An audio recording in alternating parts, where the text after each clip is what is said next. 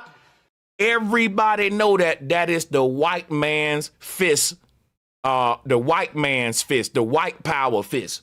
If you study symbolism, you know that the white power is right here with the 90 degree. It's white power, it's the neo-Nazi, is right there. But black power is up here. Black power, that's black power is up there. Come on, you don't study symbolism? Am I the only one seeing this, or we gonna play dumb?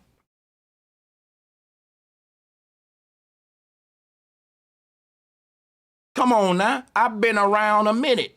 I never saw nobody do this little corny 90-degree angle. It don't even look right when you talk about the Black Revolution. You got to throw that thing up high and proud.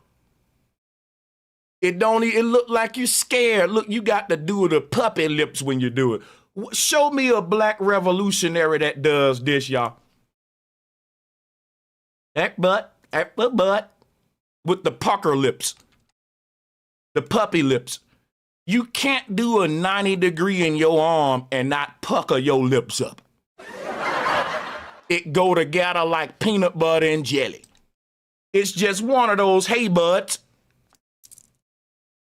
That's not yours. That's not yours. Think of how revolutionary it would have looked just if everybody had their arm up, right? All the way up, just like in the Olympics, them freedom fighters in the Olympics. It's different. It's not the same salute. If everybody on Kendrick's stage would have been like this, them far right people really would have been pissed. But guess what, bro? They fake pissed. Because what really happened was they threw up a neo-Nazi salute. These are facts. You ain't never saw a black power fist with the 90-degree angle in the arm. That's neo-Nazism. I'm showing you I'm showing it to you. That's what, when Trump throw his fists up, it ain't the same as the people I just showed at the Olympics. His got the 90-degree angle. Theirs go straight up.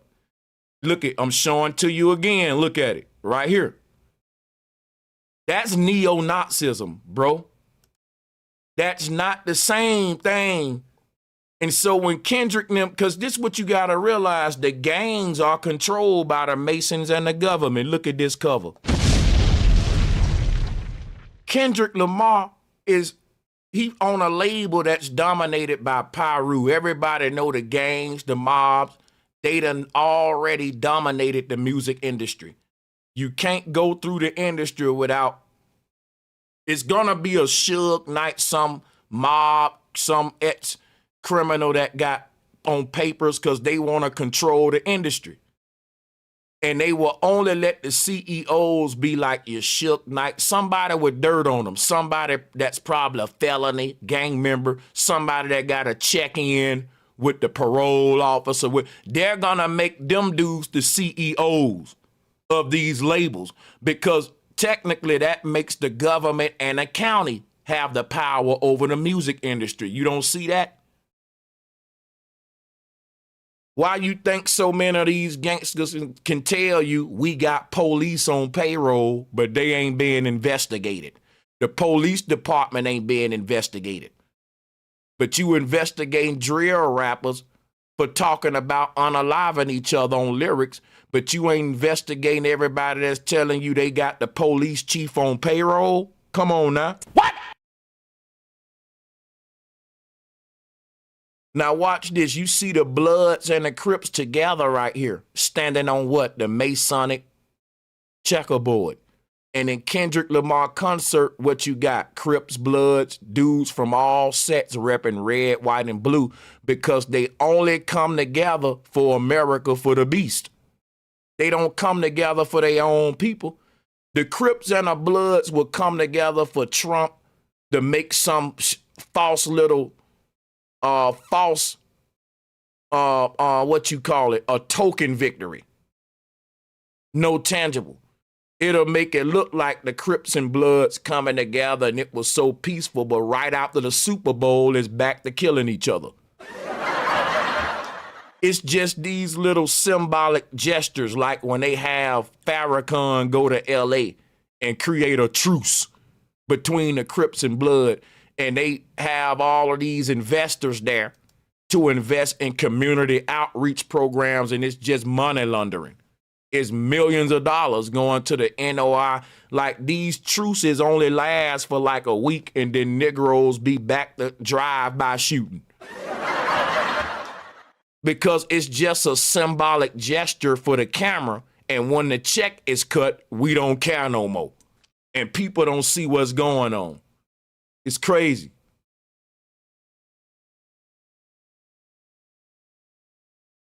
So look at this image. You got all of these people in black throwing up fists. What are they throwing in the air? First of all, the people in black just look weird. Because if you pause it like this and look at what they doing, they ain't really dancing. Look, this person got a key or a phone in their hand. This person got something in their hand. This person holding some. How y'all are part of the choreo? Oh, okay, everybody holding lights up. I see now. So they got lights in their hand. That's part of the choreography. But I'm investigating the group that's in all black because that's where the Palestinian protester infiltrated. He came out the group that was in all black. And to me, that's very convenient that he was none of the red, white, and blue people because it was so much going on. You had the red, white, and blue choreography surrounding Kendrick, but then surrounding the Grand National, you had this little black crew of dancers, and they wasn't really choreographed. They was kind of like in a wild frenzy doing whatever they want to do. And it's kind of out of place when you investigate it like I'm doing. It looks kind of like weird. It looks fishy because you got all of these people that's part of the program. They trying to look away, people. Look at this.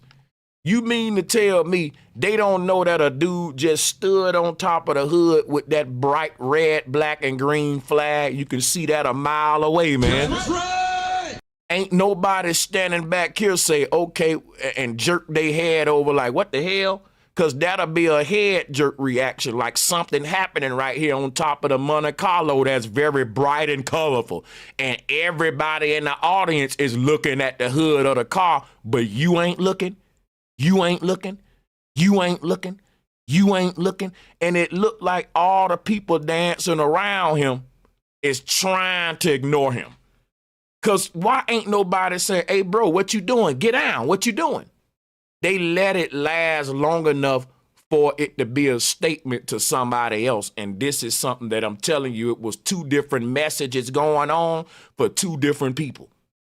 Because on the other hand, America used this Super Bowl to tell the world that America is behind Israel and the Gaza invasion. They did it in a symbolic way. They even made it look like black people is backing this neo-Nazi agenda. Think of how different this would have looked if all of these brothers just would have raised their fists all the way high. But they put a 90-degree in their arm, and now it's kind of skewed because we don't do that in the Black Revolution. That's neo-Nazism. So now it's another one of those, what I think, organized chaos, like it's a mixed message because black people can take it like it's for them and the rest of the world can take it like, well, we supporting the neo-Nazi and fascist agenda. And they wanted it to be that way so that nobody know what's going on and everybody be happy. But if you really investigate it, I'm just saying it, and I can be wrong, but all I'm saying is you very rarely see black revolutionaries give you a black power with they fists like what Trump's doing right now. This just facts. you ain't gonna really get this from a lot of brothers right here. The little 90-degree angle, the low ass hand with you. That's different than what we do. So it's almost like they created this hybrid where they said, let's raise it up, but let's still bend it for fascism. And you got this little hybrid salute, what they doing in Kendrick's choreography. And I think that's very well planned. Because why do everybody got a band in their arm? That's Masonic. It's neo-Nazi. It's seriously, man, I'm not making this up, that it's a reason why these brothers held their hand up very high, because you got to put, hold on, this is the wrong clip. Let me go to this. It's the reason these brothers held their hand up very high, because originally this is how the black people do it. You know, black people, white people got their own version of everything. Now you will see, if you see a black person giving you a black power like what Trump doing, it's like a carton on Fresh Prince. It's a bougie like Boulay. You know, like, black power, man. And they'll pucker up their lips like the puppy. Like what Trump doing, look. It's one of them little weak black powers. It's like a little, it's black power, but it's mainstream black power. It's the kind of black power that make white people feel safe. You see what I'm saying? That it's a different hit to it. Like, hey man, how you everybody got the corny black friend that ain't from the hood and he try to be pro-black. That's the kind of black power fist he give with the puckered lips. The little puckered lips. Like, yeah, bro, yeah, black power. It don't come off like, yeah, black power, bro. You know, black power, throwing it up, just throwing it up there with the, it hit different. And that's what I'm telling you, like, when Trump do it, it's different. And in my opinion, I believe they created a hybrid right here. To, well, listen, we need y'all to raise that thing up, because if y'all all do what Trump doing, that people gonna be like, what the hell kind of black power is that? But it's like they tried to blend that Olympics concept, right, with the neo-Nazi joint, and you get this hybrid kind of neo-Nazi slash black powerish salute where they can kind of satisfy both sides, because it's a reason why Trump there, he's given a different message than what they want Kendrick to give to black people. And I think they was double talking to two different groups and they got their message achieved to them both. It was literally a big genius psychological operation beyond, like, this was a big scale psyop, because you got the two controversial messages going to two different groups. You want to make it look like to the world that, because let me explain something to y'all. If the whole world knew that black people and white people, and that in America we real divided among races and gender and all that stuff, it'll make it easier for another enemy to invade us, because a house divided can't stand. Your enemy will say, you know what, let's go and knock them out of their misery because they fighting each other. So it seems like with this Super Bowl show, America is lying to the world like everybody's united. Black, white, straight, G-A-Y. This Super Bowl united everybody. And that ain't never happened before. And everybody is literally riding for Kendrick. It's a reason why they awarded him so much before this happened, with the Pulitzer Prizes, the Grammys, and they gave him a Batman, Superman, Jesus versus the devil, him versus Drake moment, Draco the Dragon. Remember, Kendrick Lamar was dressed up like Jesus. Are you paying attention? Kendrick Lamar been telling you he the Messiah. What does Drake represent to the industry? The bad guy. Everything wrong with it. The industry plant, the dude that come to your hood and leech off of your style. If he in Memphis, he sound like a Memphis rapper. If he in Atlanta, he sound like Atlanta. Everybody know that about Drake. And so you mean to tell me that the big pushers of the world that's controlling these industries ain't creating a script for you so that they can maximize the most profit? If you don't think that, you crazy. You crazy. They ain't leaving nothing up to chance and autopilot. We got to grow up. So let's play another clip to show you about what's happening in the world while we're being distracted. Okay? Because it's a lot going on, man. And then we got to talk about how Tariq Nasheed is taking a very much hypocritical stance on all of this as well. So let's play the next video. I thought I had it queued up. Okay, here it is.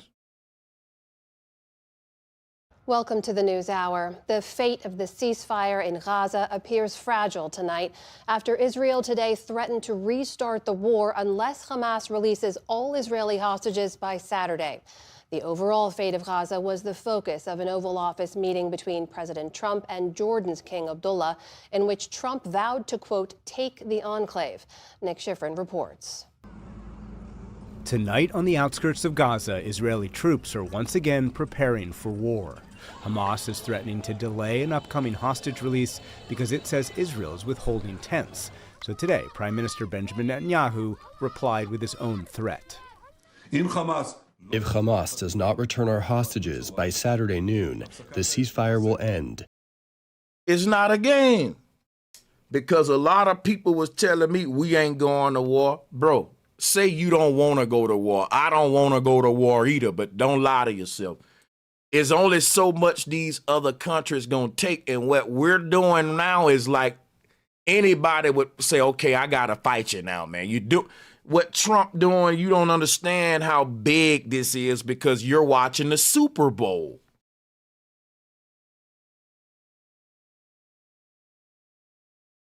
Pay attention to the video clip. I'm going to put it on the big screen. Welcome to the News Hour. The fate of the ceasefire in Gaza appears fragile tonight after Israel today threatened to restart the war unless Hamas releases all Israeli hostages by Saturday. The overall fate of Gaza was the focus of an Oval Office meeting between President Trump and Jordan's King Abdullah, in which Trump vowed to, quote, take the enclave. Nick Schifrin reports. Tonight on the outskirts of Gaza, Israeli troops are once again preparing for war. Hamas is threatening to delay an upcoming hostage release because it says Israel is withholding tents. So today, Prime Minister Benjamin Netanyahu replied with his own threat. If Hamas does not return our hostages by Saturday noon, the ceasefire will end and the military will return to intense fighting until Hamas is finally defeated. Now, y'all. Now, let me tell you something. Netanyahu can only talk this tough talk with America backing him. So guess what, y'all? They lining all America up because us invading Gaza is going to lead to attacks on U.S. soil that ain't happened since Pearl Harbor, my guy. That's right. And you don't see the lineup. And it's so crazy that all of this is going on in the heat of the Super Bowl and Kendrick Lamar. And it's like all of the channels, all of a sudden, all of the big channels and the algorithm started pushing all the content that's stroking off Kendrick. You feel me? Anybody that's trying to wake people up about Gaza, that ain't getting no views. And we talking, I'm subscribed to political channels. They only cover political stuff.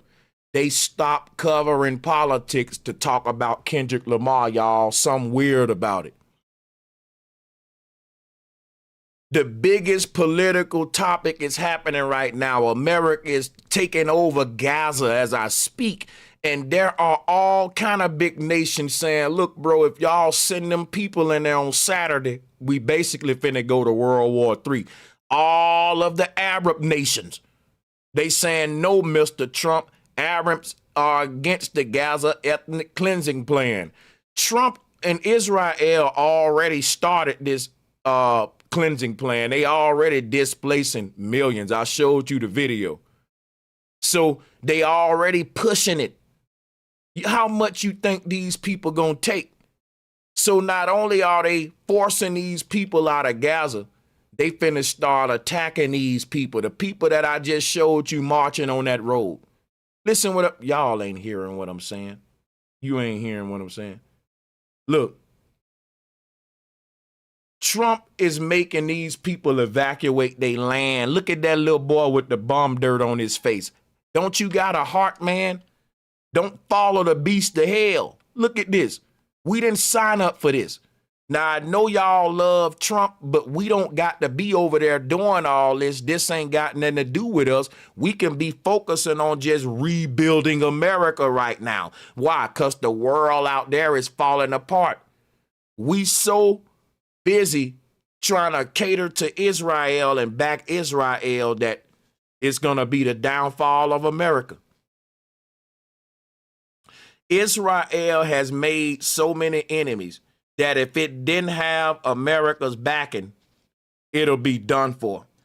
And it's time for America to say, you know what, Israel, you know, like the big brother that tell his little brother, listen, little bro, I can't keep fighting for you. You talk a lot of crap, little bro. You got to learn how to fight. Now you're going to wake up every morning with me and go to the gym, boom, boom, boom. Like America it's like we're draining ourselves defending Israel even over American people. And the crazy thing is Israel is so cocky with its American support that they talking boss talk to these countries. Like, if you don't do this, I'm gonna do that. And that's like the little brother who know his big brother gonna keep fighting for him. But big brother keep going to jail. Big brother keep getting stuff broken. It's putting big brother in debt. It's draining us. So we should just tell little bro, look, just shut your damn mouth. You talk too much, bro. For real. Not gonna keep fighting for you. Leave people alone. If I was your big brother and I keep fighting for you, I'm gonna tell you eventually, look, man, I'm not gonna keep running to your aid. Now you gonna learn to shut the hell up and leave people alone.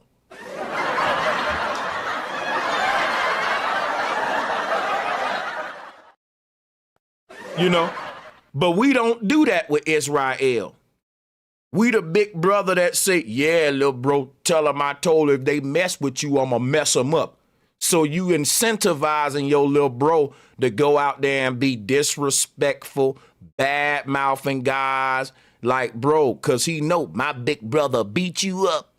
Your big brother gonna meet somebody one day that you gonna see your big brother get his ass handed to him in front of your face, and you gonna realize your big brother ain't God. And that's what's about to happen to America.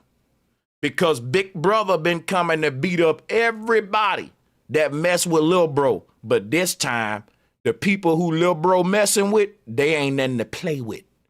They ain't nothing to play with. So that's why they got Trump in there, because he's so egotistical. He's the big brother that see that his little brother is beefing with the Mexican mafia and he's still gonna play tough. Trump, that kind of guy. I told you don't mess with my little brother. But you clearly, your little brother is dealing with some dudes that's more powerful than you this time. But you still want to play tough for your little brother. Because your little brother been seeing you beat up everybody that he come crying and complaining to you about. But now your little brother done brought some real goons beef to the family. And you still want to play tough instead of telling your little brother, hey, little bro, I love you. I can't beat everybody's ass now, little brother. Now, we gonna have to walk over here and apologize to these niggas and just worried about us now, little brother. We ain't got to go around picking fights with everybody. We can just stay home and batter ourselves, little brother. That's right. That's what we're telling Trump.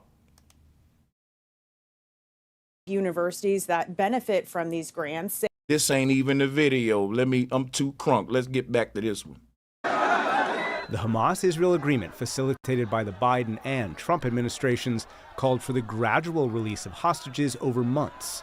The new deadline was first set by President Trump after he saw the condition of released Israeli hostages. They're emaciated. They look like Holocaust survivors. So I don't want to do 2, and then we do another 2 in another week, and then we do 4 in 3 weeks. No. They either have them out by Saturday at 12 o'clock or all bets are off. Trump spoke. Now, let me explain to y'all what's going on. We're telling Hamas to release the few Israel hostages, but they're telling us to quit displacing these millions of Palestinians. Ain't nobody gonna give up, bro. This is a game of chicken, and either side ain't backing down.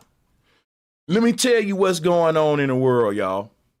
I'm gonna show you this picture so it can hit home. We're telling Hamas to release these handful of few little Israel hostages, and they're telling us we'll do it if you stop displacing all of these millions of people right here from their land.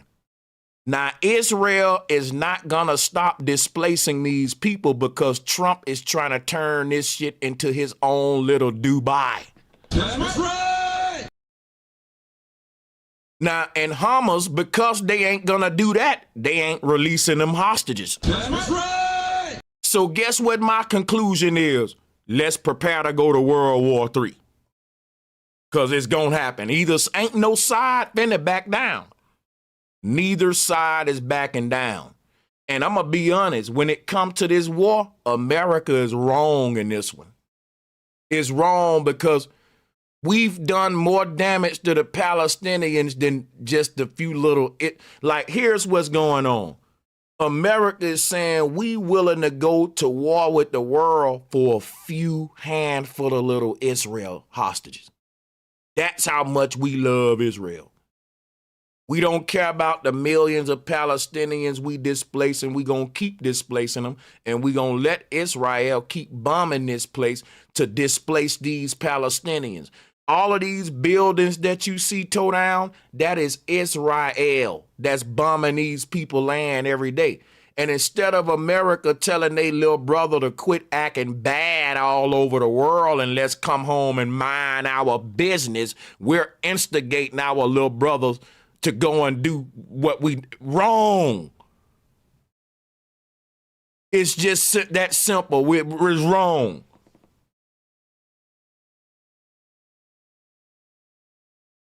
So I'm going to read every super chat, and I'm going to read every supporter and donation before we end this stream. Don't you worry about that. I appreciate y'all. Matter of fact, let's take a minute right now and do that. I'm sorry about that.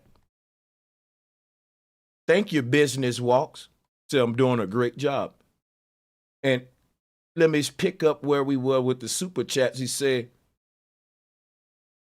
D-Dub came and hit me with a 5 spot. He said, don't forget to mention not to mention they protested in an interview that he was selected for the halftime show. Okay. D-Dub, at me in the chat room and retype that super chat. I want to read it again.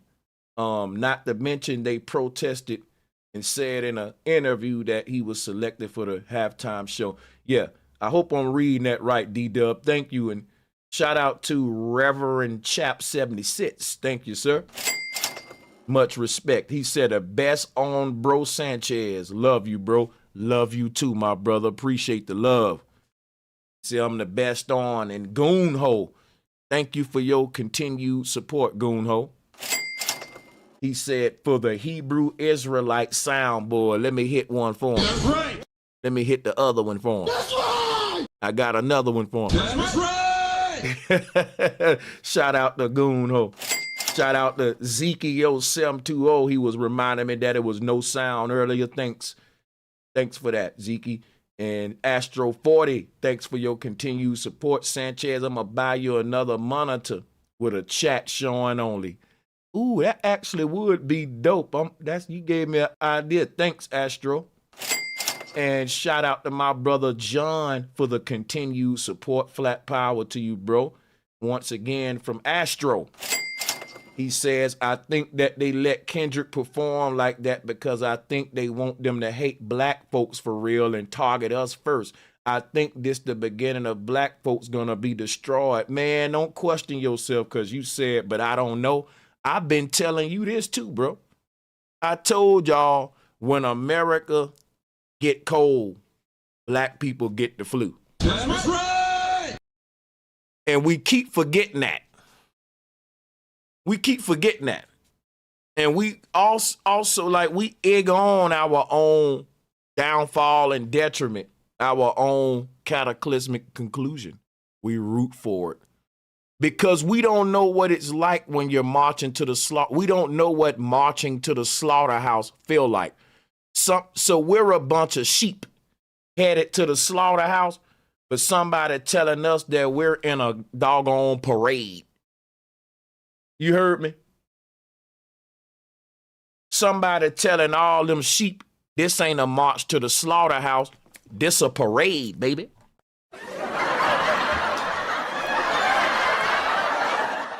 And we dancing and celebrating all the way to our end. Social engineering. Socially engineered. That's right. Not you falling for the mainstream propaganda.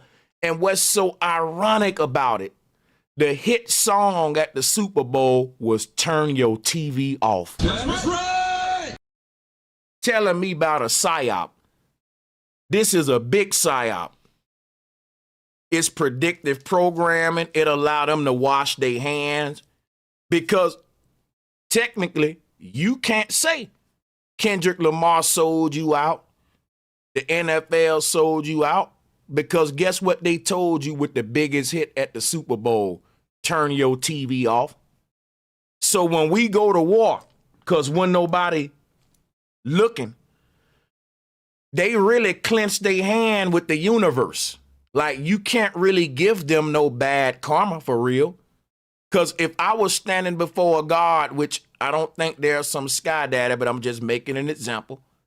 If there was some karmic law in the universe, if I was a deceiver like these people, I would say, listen, God, I told them to turn their TV off. They didn't listen to me. How you gonna fault me for that? They not using that good mind that you gave them, God. And if I was God, I'd be like, damn, you do got a point though. Like you do got a point. You actually told them, turn the TV off. You didn't want them to, but you still told them. You know what I'm saying? So I mean, can I really fault you for that?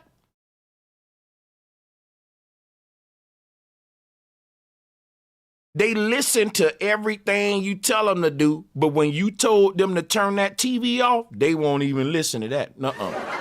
That they letting you know that TV is the biggest drug in their life.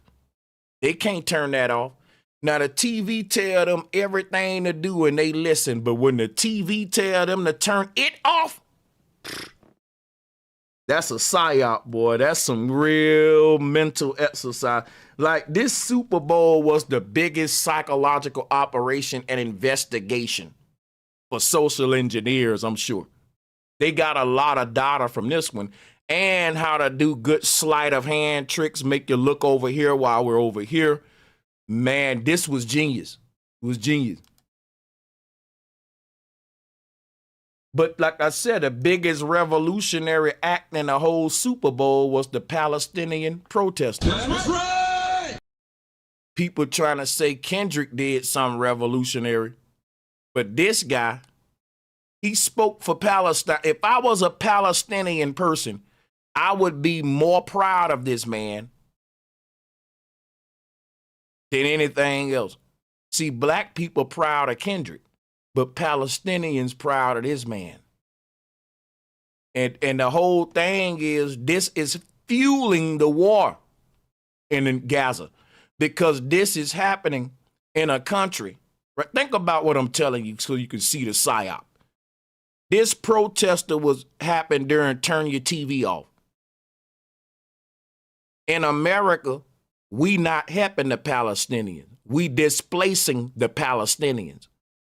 This is a Palestinian right here protesting for Palestine.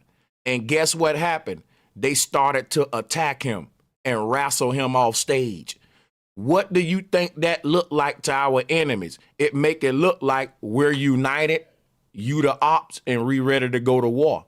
I just told you, all of the black people dressed in American flags looking like we down with the neo-Nazi agenda. They lining us up. Kendrick lining you up. Because it making look like we with this fascist manifest destiny, this expansion of the Western Empire. That's how the world interpreted it. And at this same Super Bowl show, they see Americans treat a Palestinian protester wrong. All of this is fueling the flames in Gaza because the whole world was looking at the Super Bowl. They saw Americans united, throwing up neo-Nazi fists, standing with Donald Trump and wrestling down a Palestinian protester. That ain't a good look with bringing peace, bro. That's why I told you it's all a big hit piece and a psyop, because this performer didn't even face charges. Oh my God. That's the number one red flag, that this was a psyop. They trying to line America up to make it look like we anti-Palestine and pro-Israel. You don't see that? Open your eyes. Trump is cool with Netanyahu. You may not care about what's going on in the world, but the symbolism, if you was on the outside looking in one of these Middle Eastern countries, it looked like all of America is united with Israel and against the Palestinians. Everything that took place during the halftime show, to me, it seemed like pro-neo-Nazi, pro-Zionism, pro-Israel, and that we're against Palestine and we all for the smoke. Because we ready to invade Gaza and ain't nothing y'all gonna do about it. These Palestinians better get the hell up out of that land, just like they throw this Palestinian up out of that Colosseum. You get the ritual? That's right! Everybody wanna talk about symbolism. Here go the symbolism you missed. Them throwing that Palestinian up out the Colosseum. It's the same thing Trump doing at the Gaza Strip. Y'all don't see what I'm saying? We're kicking out the Palestinians. We're kicking them out. And during the Super Bowl, guess what happened? We kicked out a Palestinian. But guess what I'm telling you, though? Not just any Palestinian, one that miraculously didn't face no charges.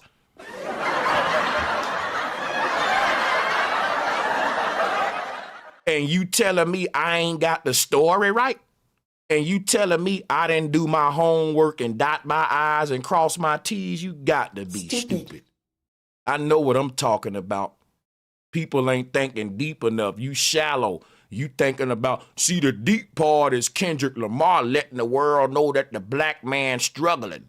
That's what the symbolism was all about. The fact that, you know, the black man going through some things in America, man. That's the shallow-ass symbolism. You didn't see the advanced symbolism that they about to line us up and making it look like we all with the Gaza invasion. I knew it was a reason Trump was there, and I researched it enough, and I found it. And I gave you the example of the dude in the hood that want to put you in his beef indirectly. That's right. Use your head, man. We got common sense, especially black people. Now look at what Tariq Nasheed doing. Tariq Nasheed, I ain't gonna lie, man. I rocks with FBA. I consider myself FBA, but Tariq Nasheed is toxic. He need to be canceled. He got a first lady of FBA that is actually a rainbow person. Oh! And I'm not making fun of nobody. I'm just saying the first lady of FBA. Do I gotta pull it up for y'all? And Tariq is very cool with this trans. And she be going around saying, I'm the first lady of FBA, and Tariq allows it. He don't check it. Guess what he say? We need them people on our team. It helps with our numbers. Oh Drop a one if y'all know what I'm talking about. I ain't called him out on it, but that's why I don't rock with Tariq. I like the idea of FBA, but the leader of it is compromised, is another controlled opposition group. It's damn near becoming Black Lives Matter when you put the trans first lady at the top of it. People act like I'm making something up. You better go do your research. The first lady of FBA is a TRANS, and Tariq approve of it. And ain't nobody talking about it. And I don't got nothing against nobody. I'm just saying, y'all complain that Black Lives Matter got the rainbow agenda, distorting the message. Then you bring it right to FBA. That's right. Y'all are hypocrites. That's all I'm saying. Now, Tariq Nasheed is controlled opposition. Just like y'all talking about Kendrick making it up there on that big halftime stage, he's a puppet. Well, how you think Tariq Nasheed make it to CNN, Fox, and all that? They are fake examples of revolutionaries. These are rich niggas that's only gonna do enough for them sit there and enrich themselves, not to make no disturbance against the white man. If you think Tariq Nasheed, lip smacking, suit wearing ass is gonna roll his fists up and fight white supremacy, do what it literally take on some Khalid Muhammad type crap, you out of your rabbit A mind. He's just the mainstream revolutionary, the suit and tie. These are your modern day Al Sharptons. That's right. And you don't even see it. When Tariq get old, he gonna be on the same shit Al Sharpton on, showing up on CNN, ABC like he doing now with a gray ass hair wrinkled up. And you know, black people need to do this, black, and we still gonna be further behind. That's right. These are just the token Negroes they put up there to give you a comfortable revolution, a popcorn and Kool-Aid revolution on your damn couch. Let's call it for what it is and quit playing with ourselves, black people. That's right. Tariq Nasheed set his behind up there and defended Puff Daddy. Now he trying to act like he rocking with Kendrick Lamar. That's right. How you gonna defend a PDF file, but you trying to rock off Kendrick's clout when he's against the biggest PDF file and Drake and Diddy was cool? That's right. Just clout chasing, and it start to have no taste behind it. Get some class, boy. That's right. This is seriously just pathetic. This same man defended Puff Daddy and was in a Puff Daddy video, and now he trying to ride Kendrick clout when Puff Daddy is Drake's homeboy. If Puff Daddy was out of jail, Puff Daddy will be rocking with Drake, not Kendrick Lamar. That's right. Somebody tell me I'm lying. I'm gonna call it out. Tired of these fake clout chasers and don't know what they talking about and then using it for division. Why so many non-FBA salty old... Bro, you telling me all of Drake friends are tethers? He always trying to make something about the tethers, man. You can't tie everything into some division about immigrants and tethers, bro. Come on. That's right. Come on now. Everything ain't a way to cause division among black people, bro. That's how I know he's part of the agenda. He's part of the psyop. Bro, we need to be uniting right now because Trump lining us up. We about to go to war. And when America start to get attacked, because you forgot, we got a bunch of Palestinians in the black ghettos. You better pay attention. That's right. You better pay the hell attention. Trump lining black people up like we're pro-Israel and against Palestine, but you forgot that guess who owns most of these gas stations in your hood? That's right. The Palestinians, the Iranians. These the same region, people. I don't know if you're doing your research. I'm just saying these people are already embedded within the fabric of American society, and we're over in their motherland displacing people. We got Palestinian Americans right here implanted within society while we do that. What you think gonna happen? You're gonna have war from the outside in and inside out, and all of the neo-Nazis are making it like black people choosing with the white man. He's choosing with Zionist agenda. That's what I got from the Super Bowl. That Trump trying to make it look like black people are behind the Zionist agenda. Let me read some to you. This is from Martin Luther King. It said, not from Martin Luther King, I'm sorry. This quote is from J. Edgar Hoover. Listen what J. Edgar Hoover said. Read that. What that say? There will never be another black Messiah unless we create him. You know what? You know what I'm gonna do? Yeah, you know what we're gonna do? I'm gonna drop this right here on the screen and let y'all read this real quick like. Come on now. Here's the real reason why we no longer have national black leaders like Malcolm and Martin. Guess what you got? Entertainers. Guess what you got? Everything Steve Coakley warned you about. You got a televised revolution, which ain't a revolution at all. It's a show. It's a show. That's right. And at the end of it, everybody clap, go home, and do nothing. It's a mockery on everything your ancestors fought for. That's why when Kendrick said the revolution will be televised, I said, I'm going to go against this nigga now. He getting the big head. I was rocking with Kendrick, and everybody will tell you that. Now I'm one of the ops against him. In my opinion, Kendrick Lamar didn't do enough at that show because the president was there. He didn't speak for black people he should have said, you know, he should have spoke up for black people there. He had the mic in his hand. He ain't scared. Lift your voice, freedom of speech. Kanye West do it, Trump there. He should have said, shout out to the Platinum Plan. He should have said,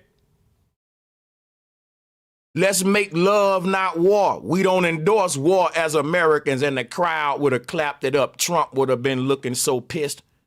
He would have been like, how the hell am I going to go into Gaza now? That's how much power Kendrick Lamar had. He had the whole crowd in America root for him. He could have said whatever, and it would have got steam behind it. He could have said, let's help the people in California get their properties back and hold those insurance companies accountable. That's right. It would have put the pressure on Donald Trump to help his state, to help his residents where he's from. Now, guess what a lot of people gonna say? That'll be stupid. Why would he do that? Nah, that'll be revolutionary. That's right. People call Kanye West stupid when he was standing up against the small hats, MK Ultra. Everybody want to act like the revolutionary act is the dumb one. When it's only stupid to a person who's scared to stand up to massa on this stage. But if you telling me Kendrick stood up to the massa, I'm telling you he didn't. Because if he did, he would be canceled after this like Kanye West. His album wouldn't be quadrupling in sales. If he would have went up on this stage and really made a statement for black people, all of the small hats, all of these endorsements and corporate deals he got, all of the momentum that would have led from the back end on album sales, that would have all vanished, bro. These people don't play. The same corporate companies are promoting this man that was promoting Drake. Why do you think Drake said that his label turned on him for Kendrick? That's right. Y'all better wake up, man. Quit being such idol worshipers and let's do research and use our head. Let's not lie to ourselves because we like a certain celebrity, because they all are owned by the corporations. And they're serving their purposes to distract and divide. That's right. Let's take you overseas now, because President Trump in the Oval Office just moments ago talking about that fragile ceasefire deal between Israel and Hamas and about his plans for Palestinians in Gaza, after the president has talked repeatedly about this idea of the U.S. owning, essentially, the Gaza Strip, with real questions now about what happens to those roughly 2 million Palestinians who live there from here, all ahead of that critical meeting with the King of Jordan tomorrow. Yasmin Vasugian is joining us now from Tel Aviv. So, yes, we are waiting to get, I think, more of the video in from President Trump in the Oval Office. But I'm looking at my phone here because he was asked about this a couple of times, and he talked about this ceasefire, suggesting that if it were up to him, he would essentially give until just midday Saturday for these sort of things to get figured out here, right? I mean, talk through the implications of something like that from the president of the United States. The implications are beyond what anybody can explain. So the implications are life. The implications are all-out war, once again. And we've seen what has taken place since October 7th and the incredible amount of loss of life that we have seen both amongst Israelis and Palestinians throughout this entire war. You now have President Trump essentially saying that he would essentially cancel the ceasefire deal if, in fact, the hostages are not returned by noon on Saturday. And then going on to say, let all hell break loose. And by the way, I'm not paraphrasing here. That is, it seems, an exact quote from inside the Oval Office at some executive order signings in which the president was just doing.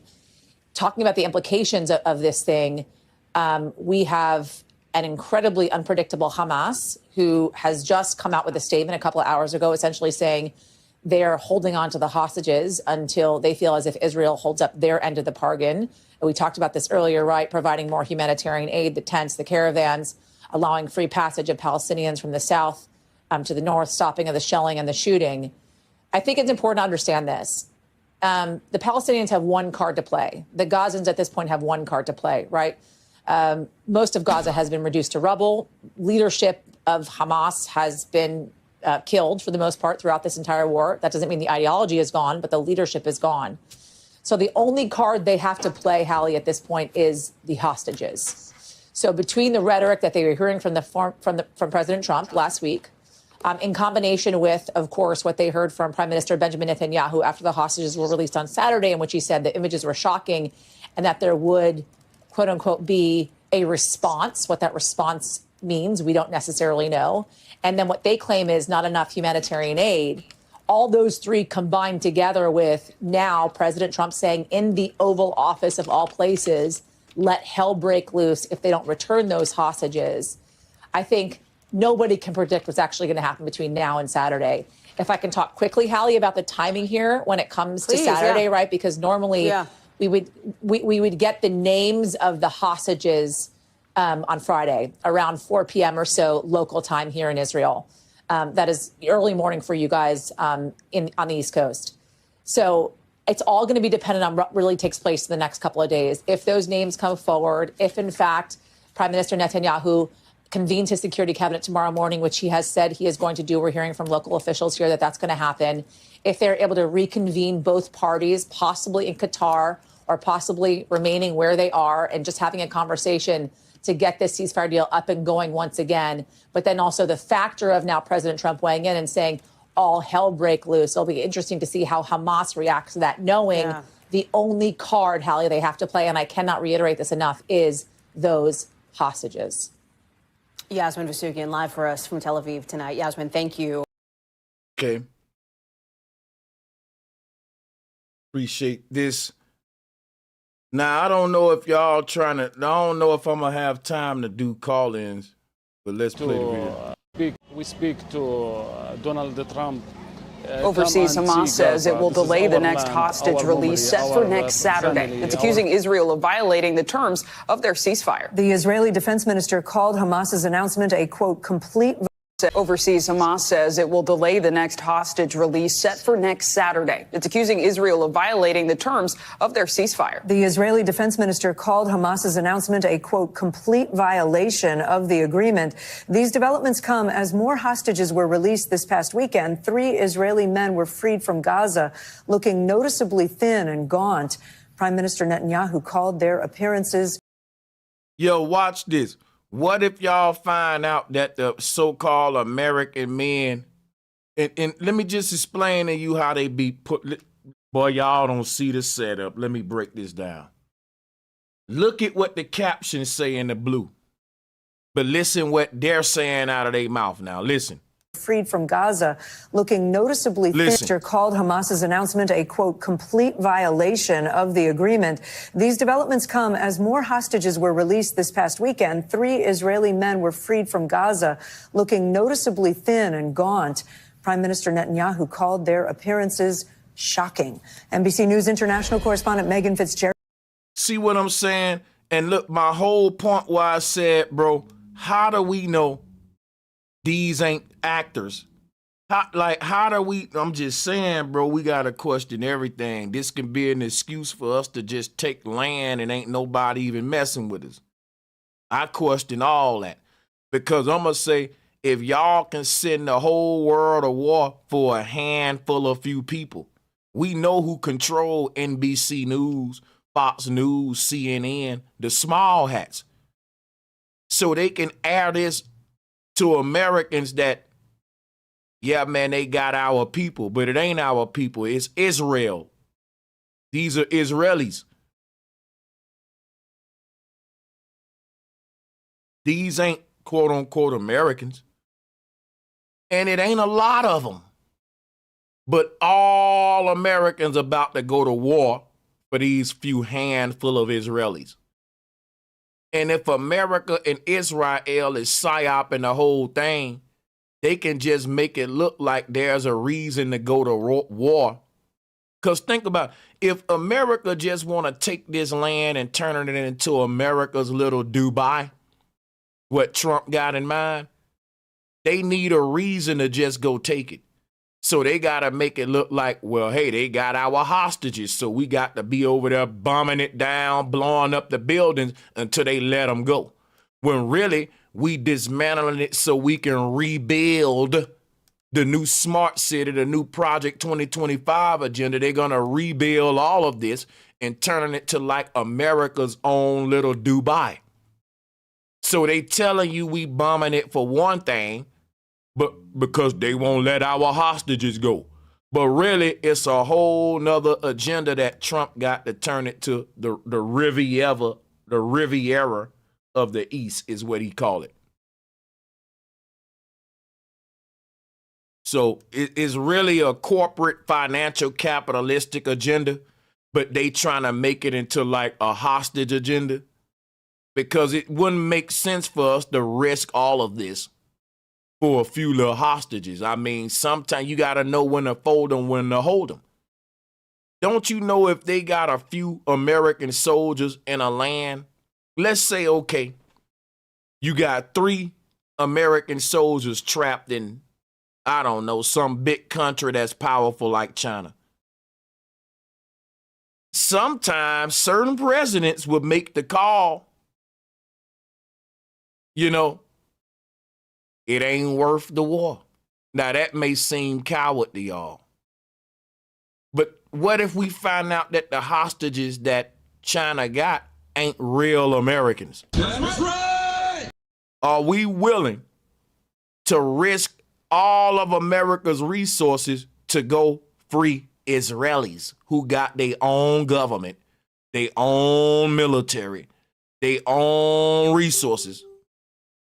And think about it. When we come to Israel's defense, Israel takes over this land and do what they want with it, not America. The Zionist small hats come into this land and use it for personal, private, capitalistic agendas. So you're going to use America's military power they sending our children to go be unalived for their capitalistic agendas. They're going to send all of our resources and troops and resources, but we won't reap none of the benefits. It'll keep getting harder for Americans while the rich in Israel and them and the Zionist agenda is getting richer. At our expense, they build this stuff on our back and we get nothing. Ain't that ironic? Because didn't Kendrick Lamar Symbolism at the Super Bowl tell us that? That's right. Black people, we are cooked. And everything that happened to us, we can't really fault nobody but ourselves. What's coming down the line for us, because we know some coming. So with this being said, I'm going to end my presentation right there. I've said what I had to say, man.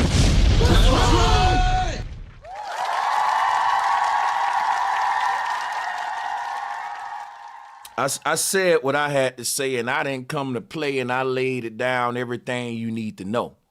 Like and share this, make it go viral, because it's packed with none but the truth. In the world where everybody is excited and celebrating the lie while we march to the slaughterhouse. So look, like, share. I'll see y'all on the next one. But before I go, I ain't going to forget to read these super chats. Shout out to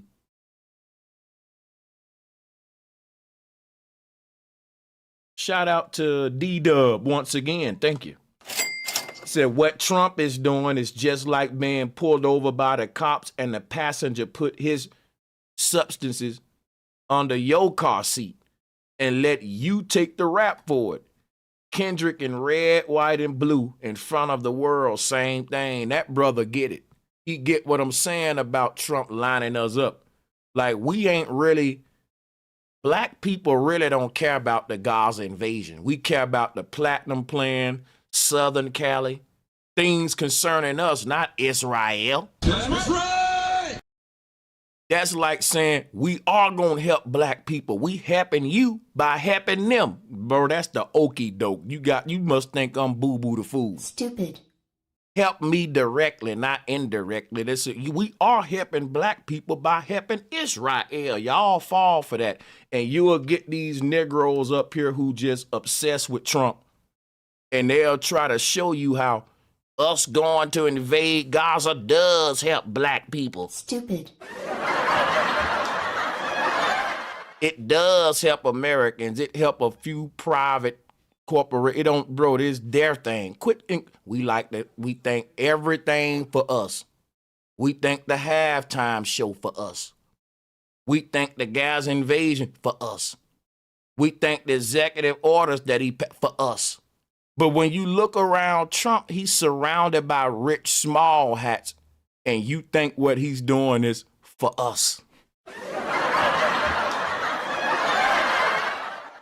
Yeah, if I was surrounded by rich trillionaires, I wouldn't be working against them to do what the broke poor folks want me to do.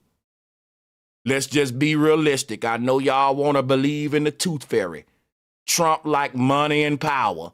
He's not finna go against the money and power, the people that put him in a good financial position and in power to help broke Negroes from the projects. It's time to quit smoking whatever that is y'all smoking on, and let's get back to life, back to reality round this motherfucker. For real. Shout out the pocket full of, hold on, my bad. It said pocket full of De Niro beats. Shout out to you, brother. He said Trump already took out Iran general in his last term. He's been pushing the doomsday button for sure. And it's all the Project 2025 agenda that's going to benefit him and his far-right fascist buddies, not the American people, but we going to pay the price for it. And that's the story of the black man in America. You build it all, it's built on your back. You take all the rep for it and get nothing. Remember that. Just because you don't see what's going on in your drunken states of idolatry. Peace and much love.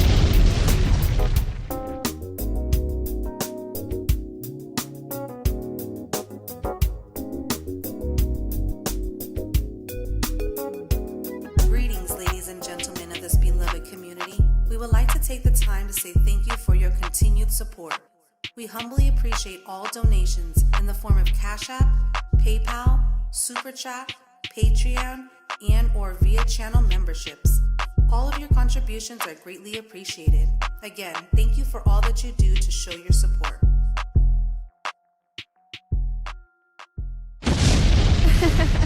Sánchez Cocinado.